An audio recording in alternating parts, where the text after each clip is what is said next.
Hi guys, welcome back to my YouTube channel. ಎಲ್ಲರೂ ಹೇಗಿದ್ದೀರಾ? ಚೆನ್ನಾಗಿದ್ದೀರಾ ಅಂತ ಅಂದ್ಕೋತಾ ಇದ್ದೀನಿ. ನಾನು ದಿವ್ಯಾ. ಇವತ್ತಿನ ವಿಡಿಯೋದಲ್ಲಿ ಮನೆಯಲ್ಲೇ ಯಾವ ರೀತಿ ಸಿಂಪಲಾಗಿ ಪಾನಿಪುರಿಯನ್ನು ಮಾಡ್ಕೊಳ್ಬಹುದು ಅನ್ನೋದನ್ನು ನಿಮ್ಮ ಜೊತೆ ಶೇರ್ ಮಾಡ್ಕೋತೀನಿ. ಸಾಮಾನ್ಯವಾಗಿ ಚಿಕ್ಕ ಮಕ್ಕಳಿಂದ ಹಿಡಿದು ದೊಡ್ಡವ್ರವರೆಗೂ ಕೂಡ ಪಾನಿಪುರಿ ಅನ್ನೋದು ಎಲ್ಲರಿಗೂ ಕೂಡ ಇಷ್ಟ ಆಗುವಂಥದ್ದು. ಎಲ್ಲರೂ ಕೂಡ ಪಾನಿಪುರಿಯನ್ನು ಇಷ್ಟಪಟ್ಟು ತಿಂತಾರೆ ಅಂತ ಹೇಳ್ಬೋದು.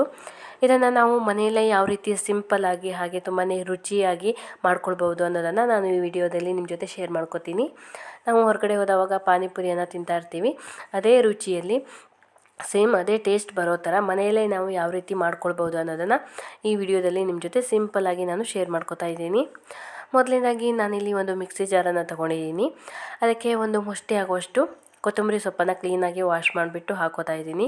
ಹಾಗೆ ಒಂದು ಮುಷ್ಟಿ ಆಗುವಷ್ಟು ಪುದೀನ ಸೊಪ್ಪನ್ನು ಕೂಡ ಕ್ಲೀನಾಗಿ ವಾಶ್ ಮಾಡಿ ಸೇರಿಸ್ಕೊಂಡಿದ್ದೀನಿ. 3 ಹಸಿರು ಮೆಣಸಿನಕಾಯಿನ ಹಾಕ್ತಾಯಿದ್ದೀನಿ. ನಿಮಗೆ ಖಾರಕ್ಕೆ ಎಷ್ಟು ಬೇಕೋ ಅಷ್ಟು, ಸ್ವಲ್ಪ ಜಾಸ್ತಿ ಖಾರ ಬೇಕು ಅಂತಂದರೆ ಜಾಸ್ತಿ ಹಾಕೋಬೋದು. ಹಾಗೆ 1 ಇಂಚಾಗುವಷ್ಟು ಶುಂಠಿಯನ್ನು ಇಲ್ಲಿ ಪೀಸ್ ಮಾಡಿಬಿಟ್ಟು ಹಾಕ್ಕೊಂಡಿದ್ದೀನಿ. ಸ್ವಲ್ಪ ಸಾಲ್ಟನ್ನು ಸೇರಿಸ್ಬಿಟ್ಟು ಹಾಗೆ ಸ್ವಲ್ಪ ನೀರನ್ನು ಹಾಕಿ ಇದನ್ನು ನುಣ್ಣಗೆ ರುಬ್ಕೋಬೇಕು. ನಾನಿಲ್ಲಿ ಅಷ್ಟು ಚಟ್ನಿಯನ್ನು ಬಳಸ್ಕೋತಾ ಇಲ್ಲ. ಇದರಲ್ಲಿ 2 ಸ್ಪೂನ್ ಆಗುವಷ್ಟು ಮಾತ್ರ ಚಟ್ನಿಯನ್ನು ಬಳಸ್ಕೊಂಡ್ಬಿಟ್ಟು ಉಳಿದದ್ದನ್ನು ನಾನು ಫ್ರಿಡ್ಜಲ್ಲಿ ಹಾಗೆ ಎತ್ತಿಟ್ಕೋತಾ ಇದ್ದೀನಿ. ನಮಗೆ ಯಾವಾಗ ಬೇಕೋ ಆವಾಗ ಪಾನಿಯನ್ನು ಮಾಡಿಕೊಂಡು ನಾವು ಪಾನಿಪುರಿ ಮಾಡಿಕೊಂಡು ತಿನ್ಬೋದು. ಫ್ರಿಡ್ಜಲ್ಲಿ ಇದನ್ನು 1 ವಾರದವರೆಗೂ ಕೂಡ ನೀವು ಸ್ಟೋರ್ ಮಾಡ್ಕೊಳ್ಬೋದು, ಹಾಳಾಗಲ್ಲ, ಹಾಗೆ ಇರುತ್ತೆ. ಹಾಗೆ ನಾನಿಲ್ಲಿ ಪಾನಿ ಮಾಡೋದಕ್ಕೆ ಅಂತ ಹೇಳ್ಬಿಟ್ಟು ಒಂದು ಪಾತ್ರೆಗೆ ಸ್ವಲ್ಪ ನೀರನ್ನು ಹಾಕೋತಾ ಇದ್ದೀನಿ. ನಿಮಗೆ ಎಷ್ಟು ಬೇಕೋ ಅಷ್ಟು ಕ್ವಾಂಟಿಟಿಯಲ್ಲಿ ನೀವು ಪಾನಿಯನ್ನು ಮಾಡ್ಕೊಳ್ಬೋದು. ಮನೆಯಲ್ಲಿ ಜಾಸ್ತಿ ಜನ ಇದ್ದಾರೆ ಅಂತಂದರೆ ಸ್ವಲ್ಪ ಜಾಸ್ತಿ ಮಾಡ್ಕೊಳ್ಬೋದು. ಹಾಗೆ ಇಲ್ಲಿ ನಾನು ರುಬ್ಬಿಟ್ಕೊಂಡಿರುವಂತಹ ಚಟ್ನಿಯಲ್ಲಿ 2 ಸ್ಪೂನ್ ಆಗುವಷ್ಟು ಚಟ್ನಿಯನ್ನು ಈ ನೀರಿಗೆ ಸೇರಿಸ್ಕೊತಾ ಇದ್ದೀನಿ. ಪಾನಿ ಚಟ್ನಿಯನ್ನು ರುಬ್ಕೊಂಡಿದ್ನಲ್ವ, ಅದರಲ್ಲಿ 2 ಸ್ಪೂನ್ ಆಗುವಷ್ಟು ಚಟ್ನಿಯನ್ನು ತೊಗೊಂಬಿಟ್ಟು ಇಲ್ಲಿ ನೀರಿಗೆ ಸೇರಿಸ್ಕೊತಾ ಇದ್ದೀನಿ. ನಿಮಗೆ ಖಾರ ಸ್ವಲ್ಪ ಜಾಸ್ತಿ ಬೇಕು ಅಂತಂದರೆ ಸ್ವಲ್ಪ ಜಾಸ್ತಿ ಕೂಡ ಸೇರಿಸ್ಕೊಳ್ಬೋದು.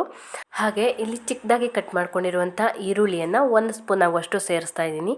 ಬೇಕು ಅಂದರೆ ಹಾಕ್ಕೊಳ್ಬೋದು, ಇಲ್ಲ ಅಂತಂದರೆ ಪರವಾಗಿಲ್ಲ, ಹಾಕ್ಕೊಳ್ದೇ ಇದ್ದು ಹೋದರೂ ನಡೆಯುತ್ತೆ. ಹಾಗೆ ಚಿಕ್ಕದಾಗಿ ಕಟ್ ಮಾಡ್ಕೊಂಡಿರುವಂಥ ಸ್ವಲ್ಪ ಕೊತ್ತಂಬರಿ ಸೊಪ್ಪನ್ನು ಸೇರಿಸ್ತಾ ಇದ್ದೀನಿ.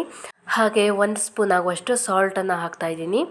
ಇಲ್ಲಿ ಮತ್ತು 1 ಸ್ಪೂನ್ ಆಗುವಷ್ಟು ಪಾನಿಪುರಿ ಮಸಾಲವನ್ನು ಸೇರಿಸ್ತಾ ಇದ್ದೀನಿ.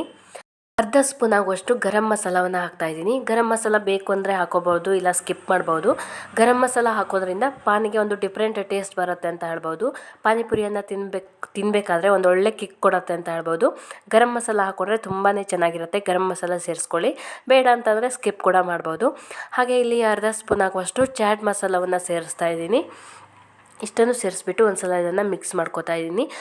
ಹಾಗೆ ಆಗಲೇ ನಾನು ಹುಣಸೆ ಹಣ್ಣನ್ನು 1 ನಿಂಬೆಹಣ್ಣೆ ಗಾತ್ರದಷ್ಟು ಹುಣಸೆ ಹಣ್ಣನ್ನು ನೆನೆ ಹಾಕಿದ್ದೆ. ಅದರ ರಸವನ್ನು ಕಿವುಚ್ಬಿಟ್ಟು ಹಾಕ್ಕೋತಾ ಇದ್ದೀನಿ. ಹುಳಿಯನ್ನು ನೋಡಿಕೊಂಡು ಹಾಕ್ಕೊಳ್ಳಿ, ಹುಣಸೆ ಹಣ್ಣಿನ ರಸವನ್ನು ನೋಡಿಕೊಂಡು ಹಾಕ್ಕೊಳ್ಳಿ. ಯಾಕೆ ಅಂತಂದರೆ ಚಾಟ್ ಮಸಾಲ ಇದರಲ್ಲಿ ಹುಳಿ ಅಂಶ ಕೂಡ ಇರುತ್ತೆ. ಜಾಸ್ತಿ ಹುಳಿ ಆಗಿಬಿಟ್ರೆ ಚೆನ್ನಾಗಿರಲ್ಲ, ಅದಕ್ಕೋಸ್ಕರ ನೋಡಿಬಿಟ್ಟು ಹಾಕ್ಕೊಳ್ಳಿ. ಇವಾಗ ಒಂದು ಸಲ ಇದನ್ನು ಮಿಕ್ಸ್ ಮಾಡಿ ಎತ್ತಿಟ್ಕೊಂಡ್ರೆ ಪಾನಿಪುರಿಗೆ ಪಾನಿ ರೆಡಿ ಆಗುತ್ತೆ. ಓಕೆ ಗೈಸ್, ನಾನಿಲ್ಲಿ ಆಲೂ ಮಸಾಲನ ಮಾಡೋಕ್ಕೆ ಅಂತ ಹೇಳ್ಬಿಟ್ಟು ಒಂದು ಚಿಕ್ಕ ಕಪ್ಪಲ್ಲಿ ಅರ್ಧ ಕಪ್ ಆಗುವಷ್ಟು ಬಟಾಣಿಯನ್ನು ತಗೊಂಡಿದ್ದೀನಿ. ಇದನ್ನು ರಾತ್ರಿ ಪೂರ್ತಿ ನೆನೆಸಿರುವಂಥ ಬಟಾಣಿ ಇದು. ಬಟಾಣಿಯನ್ನು ಬೇಕು ಅಂತಂದರೆ ಸೇರಿಸ್ಕೊಳ್ಬೋದು, ಇಲ್ಲ ಹಾಗೆ ಆಲೂಗಡ್ಡೆ ಅಷ್ಟೇ ಹಾಕ್ಕೊಂಬಿಟ್ಟು ಆಲೂ ಮಸಾಲವನ್ನು ರೆಡಿ ಮಾಡ್ಕೊಳ್ಬೋದು. ಬಟಾಣಿಯನ್ನು ಹಾಕ್ಕೊಂಡ್ರು ಚೆನ್ನಾಗಿರುತ್ತೆ ಅಂತ ಹೇಳ್ಬಿಟ್ಟು ನಾನು ಬಟಾಣಿಯನ್ನು ಹಾಕ್ತಾಯಿದ್ದೀನಿ. ಹಾಗೆ ಸ್ವಲ್ಪ ನೀರನ್ನು ಸೇರಿಸ್ಬಿಟ್ಟು ಅರ್ಧ ಸ್ಪೂನ್ ಆಗುವಷ್ಟು ಸಾಲ್ಟನ್ನು ಹಾಕಿಬಿಟ್ಟು ಇದನ್ನು 5ರಿಂದ 6 ವಿಷಲ್ ತೊಗೊಂಡಿದ್ದೀನಿ. ಸಾಫ್ಟಾಗಿ ಬೇಯಿಸ್ಕೊಂಡಿದ್ದೀನಿ. ಇವಾಗ ಇದನ್ನು ಚೆನ್ನಾಗಿ ಸ್ಮ್ಯಾಶ್ ಮಾಡಿಬಿಟ್ಟು ಇನ್ನೊಂದು ಪಾತ್ರೆಗೆ ಇದನ್ನು ಹಾಕೋತಾ ಇದ್ದೀನಿ. ನೋಡ್ತಾ ಇರ್ಬೋದು, ಬಟಾಣಿ ಹಾಗೆ ಆಲೂಗಡ್ಡೆ ಎರಡನ್ನೂ ಕೂಡ ತುಂಬಾ ಚೆನ್ನಾಗಿ ಸ್ಮ್ಯಾಶ್ ಮಾಡ್ಕೊಂಡಿದ್ದೀನಿ ಈ ಥರ. ಇದಕ್ಕೆ ಇವಾಗ ಚಿಕ್ಕದಾಗಿ ಕಟ್ ಮಾಡ್ಕೊಂಡಿರುವಂಥ 2 ಈರುಳ್ಳಿಯನ್ನು ಸೇರಿಸ್ಕೊತಾ ಇದ್ದೀನಿ. ಈರುಳ್ಳಿಯನ್ನು ಸ್ವಲ್ಪ ಜಾಸ್ತಿನೇ ಹಾಕ್ಕೊಂಡಿದ್ದೀನಿ, ತುಂಬಾ ರುಚಿಯಾಗಿರುತ್ತೆ ಆಲೂ ಮಸಾಲ ಈರುಳ್ಳಿಯನ್ನು ಸ್ವಲ್ಪ ಜಾಸ್ತಿ ಹಾಕ್ಕೊಂಡ್ರೆ. ಹಾಗೆ ಇದಕ್ಕೆ ಚಿಕ್ಕದಾಗಿ ಕಟ್ ಮಾಡ್ಕೊಂಡಿರುವಂಥ ಕೊತ್ತಂಬರಿ ಸೊಪ್ಪನ್ನು ಸ್ವಲ್ಪ ಸೇರಿಸ್ಕೊತಾ ಇದ್ದೀನಿ. ಹಾಗೆ ಸ್ವಲ್ಪ ಗರಂ ಮಸಾಲ. ಇದಕ್ಕೆ ನಾನು ಪಾನಿಪುರಿ ಮಸಾಲ ಏನು ಸೇರಿಸ್ತಾ ಇಲ್ಲ. ಪಾನಿಪುರಿ ಮಸಾಲವನ್ನು ಬರೀ ಪಾನಿಗೆ ಮಾತ್ರ ಹಾಕ್ಕೊಳ್ಳಿ. ಆಲೂ ಮಸಾಲಕ್ಕೆ ಪಾನಿಪುರಿ ಮಸಾಲವನ್ನು ಸೇರಿಸೋ ಅವಶ್ಯಕತೆ ಇಲ್ಲ. ಹಾಗೆ ಅರ್ಧ ಸ್ಪೂನ್ ಆಗುವಷ್ಟು ಚಾಟ್ ಮಸಾಲವನ್ನು ಹಾಕೋತಾ ಇದ್ದೀನಿ. ಚಾಟ್ ಮಸಾಲ ಮತ್ತು ಗರಂ ಮಸಾಲ 2 ಹಾಕ್ಕೊಂಡ್ರೆ ಸಾಕಾಗತ್ತೆ ಆಲೂ ಮಸಾಲಕ್ಕೆ. ಹಾಗೆ ಆಗಲೇ ರುಬ್ಬಿಟ್ಕೊಂಡಿದ್ನಲ್ವ ಪಾನಿ ಮಾಡೋಕ್ಕೆ ಅಂತ ಹೇಳ್ಬಿಟ್ಟು ಚಟ್ನಿಯನ್ನು, ಅದರಲ್ಲಿ 1 ಸ್ಪೂನ್ ಆಗುವಷ್ಟು ಚಟ್ನಿಯನ್ನು ಈ ಆಲೂ ಮಸಾಲಕ್ಕೆ ಸೇರಿಸ್ಕೊತಾ ಇದ್ದೀನಿ. ಚೆನ್ನಾಗಿರುತ್ತೆ ಈ ಮಸಾಲೆನ ಆಲೂ ಮಸಾಲಕ್ಕೆ ಸೇರಿಸ್ಕೊಳ್ಳೋದ್ರಿಂದ. ನಿಮಗೆ ಬೇಕು ಅಂತಂದರೆ ಹಸಿಮೆಣಸಿನ್ಕಾಯನ್ನು ಚಿಕ್ಕ ಚಿಕ್ಕದಾಗಿ ಕಟ್ ಮಾಡ್ಕೊಂಬಿಟ್ಟು ಸೇರಿಸ್ಕೊಳ್ಬೋದು, ಅಥವಾ ಖಾರದ ಪುಡಿ ಬೇಕು ಅಂತಂದರೆ ಒಂದು ಅರ್ಧ ಸ್ಪೂನ್ ಆಗುವಷ್ಟು ಖಾರದ ಪುಡಿಯನ್ನು ಕೂಡ ಹಾಕ್ಕೊಳ್ಬೋದು. ನಾನು ಚಿಲ್ಲಿ ಪೌಡರ್ ಕೂಡ ಹಾಕಿಲ್ಲ, ಹಾಗೆ ಹಸಿರು ಮೆಣಸಿನ್ಕಾಯಿ ಕೂಡ ಹಾಕಿಲ್ಲ. ಯಾಕೆ ಅಂತಂದರೆ ತುಂಬ ಖಾರ ಆಗಿಬಿಡತ್ತೆ ಅಂತ ಹೇಳ್ಬಿಟ್ಟು ಆಗಲೇ ಚಟ್ನಿ ಕೂಡ ಸೇರಿಸ್ಕೊಂಡಿದ್ದೀನಿ, ಅದರಲ್ಲೂ ಕೂಡ ಖಾರ ಇರುತ್ತೆ. ನಿಮಗೆ ಜಾಸ್ತಿ ಖಾರ ಬೇಕು ಅಂತಂದರೆ ಸ್ವಲ್ಪ ಸೇರಿಸ್ಕೊಳ್ಬೋದು. ಹಾಗೆ ನಾನಿಲ್ಲಿ ಅರ್ಧ ಸ್ಪೂನ್ ಆಗುವಷ್ಟು ಸಾಲ್ಟನ್ನು ಹಾಕಿಬಿಟ್ಟು ಇದನ್ನು ಮಿಕ್ಸ್ ಮಾಡಿ ಎತ್ತಿಟ್ಕೋತಾ ಇದ್ದೀನಿ. ಇವಾಗ ಒಂದು ಕಡಾಯಿಗೆ ಸ್ವಲ್ಪ ಆಯಿಲನ್ನು ಹಾಕಿಬಿಟ್ಟು ಪುರಿಯನ್ನು ನಾನು ಫ್ರೈ ಮಾಡ್ಕೋತಾ ಇದ್ದೀನಿ. ಇದು ಗ್ರಾಸರಿ ಶಾಪ್ಗಳಲ್ಲಿ ಸಿಗುತ್ತೆ. ನಮಗೆ ಪಾನಿಪುರಿ ಮಾಡೋದಕ್ಕೆ ಅಥವಾ ಮಸಾಲೆ ಪುರಿ ಮಾಡೋದಕ್ಕೆ ಪುರಿ ಕೊಡಿ ಅಂತಂದರೆ ಈ ಥರ ಪುರಿನ ಕೊಡ್ತಾರೆ. ಇದನ್ನು ನಾವು ತಂದುಬಿಟ್ಟು ಬೇಕಾದರೆ ವರ್ಷಾನುಗಟ್ಟಲೆ ಕೂಡ ಇದು ಹಾಗೇ ಇರುತ್ತೆ, ಏನು ಹಾಳಾಗಲ್ಲ, ಹಾಗೆ ಚೆನ್ನಾಗಿರುತ್ತೆ. ನಮಗೆ ಯಾವಾಗ ಬೇಕೋ ಆವಾಗ ಇದನ್ನು ಆಯಿಲಲ್ಲಿ ಫ್ರೆಶ್ ಆಗಿ ಫ್ರೈ ಮಾಡಿಬಿಟ್ಟು ನಾವು ಪಾನಿಪುರಿ ಮಸಾಲೆ ಪುರಿ ಏನು ಬೇಕಾದರೂ ಮಾಡಿಕೊಂಡು ತಿನ್ಬೋದು. ನಾವು ಮನೆಯಲ್ಲಿ ಮಾಡೋ ಪುರಿಗಿಂತ ಇದು ತುಂಬಾ ಚೆನ್ನಾಗಿರುತ್ತೆ. ಹಾಗೆ ಫ್ರೆಶ್ ಆಗು ಕೂಡ ಇದನ್ನು ಆಯಿಲಲ್ಲಿ ನಾವು ಫ್ರೈ ಮಾಡಿಕೊಂಡು ತಿನ್ಬೋದು. ನೋಡ್ತಾ ಇರ್ಬೋದು ಎಷ್ಟು ಚೆನ್ನಾಗಿ ಉಬ್ಬಿ ಬರ್ತಾ ಇದೆ ಅಂತ ಹೇಳ್ಬಿಟ್ಟು. ನಾವು ಮನೆಯಲ್ಲೇ ಪುರಿನ ಮಾಡಿಕೊಂಡ್ರೂ ಕೂಡ ಎಷ್ಟು ಚೆನ್ನಾಗಿ ಬರಲ್ಲ, ಅಷ್ಟು ಚೆನ್ನಾಗಿರುತ್ತೆ ಈ ಪುರಿ. ನೀವು ಕೂಡ ಈ ಪುರಿಯಲ್ಲಿ ಪಾನಿಪುರಿ ಮಸಾಲೆ ಪುರಿಯನ್ನು ಟ್ರೈ ಮಾಡಿ, ನಿಮಗೂ ಕೂಡ ಇಷ್ಟ ಆಗುತ್ತೆ ಅಂತ ಅಂದ್ಕೋತೀನಿ. ಓಕೆ ಗೈಸ್, ನೋಡ್ತಾ ಇದ್ದೀರಲ್ವ ಎಷ್ಟು ಚೆನ್ನಾಗಿ ಬರ್ತಾ ಇದೆ ಅಂತ ಹೇಳ್ಬಿಟ್ಟು. ನಾನು ಇವಾಗ ಮತ್ತೊಂದು ಸ್ವಲ್ಪ ಪುರಿಯನ್ನು ಹಾಕ್ಕೊಂಬಿಟ್ಟು ಈ ಥರ ಫ್ರೈ ಮಾಡ್ಕೋತಾ ಇದ್ದೀನಿ. ತುಂಬಾ ಚೆನ್ನಾಗಿರುತ್ತೆ. ಮನೆಯಲ್ಲೇ ನಾವು ಯಾವಾಗ ಬೇಕೋ ಆವಾಗ ಪಾನಿಪುರಿನೋ ಮಸಾಲೆ ಪುರಿನೋ ಈಗ ಕ್ವಿಕ್ಕಾಗಿ ಮಾಡಿಕೊಂಡು ತಿನ್ಬೋದು. ಯಾಕೆಂದರೆ ಪುರಿ ಈ ಥರ ರೆಡಿ ಇರುತ್ತಲ್ವ, ಯಾವಾಗ ಬೇಕೋ ಆವಾಗ ನಾವು ಪಾನಿಪುರಿ ಮಸಾಲೆ ಪುರಿನ ರೆಡಿ ಮಾಡಿಕೊಂಡು ತಿನ್ನೋದಕ್ಕೆ ತುಂಬ ಈಸಿ ಆಗುತ್ತೆ ಅಂತ ಹೇಳ್ಬೋದು. ಓಕೆ ಗೈಸ್, ಇವಾಗ ಪುರಿ ಕೂಡ ರೆಡಿಯಾಗಿದೆ. ಇವಾಗ ಇದನ್ನು ಯಾವ ರೀತಿ ಹಾಕ್ಕೊಳ್ಳೋದು ಅನ್ನೋದನ್ನು ನೋಡೋಣ. ಇದಕ್ಕೆ ನಾನಿವಾಗ ಆಗಲೇ ರೆಡಿ ಮಾಡಿ ಇಟ್ಕೊಂಡಿರುವಂಥ ಆಲೂ ಮಸಾಲವನ್ನು ಸ್ವಲ್ಪ ಸೇರಿಸ್ಕೊತಾ ಇದ್ದೀನಿ. ಎಷ್ಟು ಬೇಕೋ ಅಷ್ಟು ಹಾಕ್ಕೊಳ್ಳಿ. ನಿಮಗೆ ರುಚಿಗೆ ಜಾಸ್ತಿ ಬೇಕು ಅಂತಂದರೆ ಆಲೂ ಮಸಾಲವನ್ನು ಜಾಸ್ತಿ ಪ್ರಮಾಣದಲ್ಲೂ ಕೂಡ ಸೇರಿಸ್ಕೊಳ್ಬೋದು, ತುಂಬಾ ಚೆನ್ನಾಗಿರುತ್ತೆ. ಹಾಗೆ ಚಿಕ್ಕದಾಗಿ ಕಟ್ ಮಾಡ್ಕೊಂಡಿರುವಂಥ ಈರುಳ್ಳಿಯನ್ನು ಹಾಕ್ತಾಯಿದ್ದೀನಿ. ಹಾಗೆ ಚಿಕ್ಕದಾಗಿ ತುರ್ಕೊಂಡಿರುವಂಥ ಕ್ಯಾರೆಟನ್ನು ಹಾಕೋತಾ ಇದ್ದೀನಿ. ಕ್ಯಾರೆಟನ್ನು ಬೇಕು ಅಂದರೆ ಹಾಕ್ಬೋದು, ಇಲ್ಲ ಸ್ಕಿಪ್ ಮಾಡ್ಬೋದು.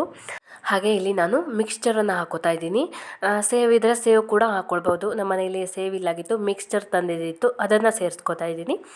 ನೀವು ಸೇವ್ ಬೇಕಂದರೆ ಸೇವ್ ಹಾಕ್ಕೊಳ್ಬೋದು, ಇಲ್ಲ ಮಿಕ್ಸ್ಚರ್ ಕೂಡ ಹಾಕ್ಕೊಳ್ಬೋದು. ಎಲ್ಲನೂ ಕೂಡ ಟೇಸ್ಟ್ ಚೆನ್ನಾಗಿರುತ್ತೆ ಅಂತಲೇ ಹೇಳ್ಬೋದು.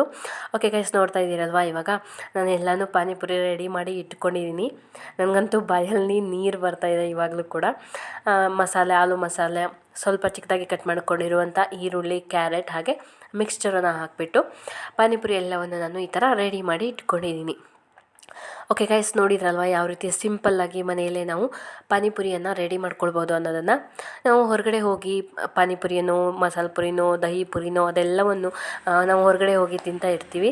ಹೊರಗಡೆ ಹೋಗಿ ತಿಂದು ನಮ್ಮ ಹೆಲ್ತನ್ನು ಹಾಳು ಮಾಡ್ಕೊಳ್ಳೋ ಬದಲು ಮನೆಯಲ್ಲೇ ಈ ಥರ ಸಿಂಪಲ್ಲಾಗಿ ಮಾಡಿಕೊಂಡು ಶುಚಿಯಾಗಿ ರುಚಿಯಾಗಿ ಮಾಡಿಕೊಂಡು ನಾವು ಆಸೆ ಪಟ್ಟಿದ್ದನ್ನು ಕೂಡ ತಿಂದುಬಿಟ್ಟು ನಮ್ಮ ಹೆಲ್ತನ್ನು ಕೂಡ ಚೆನ್ನಾಗಿ ಇಟ್ಕೊಳ್ಬೋದು. ಓಕೆ ಗೈಸ್, ನೋಡಿದ್ರಲ್ವ ಯಾವ ರೀತಿ ಸಿಂಪಲ್ಲಾಗಿ ಮನೆಯಲ್ಲಿ ಪಾನಿಪುರಿಯನ್ನು ಮಾಡ್ಕೊಳ್ಬೋದು ಅನ್ನೋದನ್ನು. ನೀವು ಕೂಡ ಮನೆಯಲ್ಲಿ ಟ್ರೈ ಮಾಡಿ, ನಿಮಗೂ ಕೂಡ ಇದು ಇಷ್ಟ ಆಗುತ್ತೆ ಅಂತ ಅಂದ್ಕೋತೀನಿ. ನಿಮಗೆ ಈ ವಿಡಿಯೋ ಇಷ್ಟ ಆಗಿದ್ದರೆ ಒಂದು ಲೈಕ್ ಮಾಡಿ, ಕಮೆಂಟ್ ಮಾಡಿ, ಶೇರ್ ಮಾಡಿ. ಹಾಗೆ ನನ್ನ ಚಾನಲ್ನ ಸಬ್ಸ್ಕ್ರೈಬ್ ಮಾಡ್ಕೊಳ್ದೆ ಹಾಗೆ ನೋಡ್ತಾ ಇದ್ದರೆ ದಯವಿಟ್ಟು ಸಬ್ಸ್ಕ್ರೈಬ್ ಮಾಡಿಕೊಂಡು ಸಪೋರ್ಟ್ ಮಾಡಿ ಅಂತ ಹೇಳ್ತಾ ನೆಕ್ಸ್ಟ್ ವಿಡಿಯೋದಲ್ಲಿ ನಾನು ಮತ್ತೆ ಸಿಗ್ತೀನಿ. ಬಾಯ್.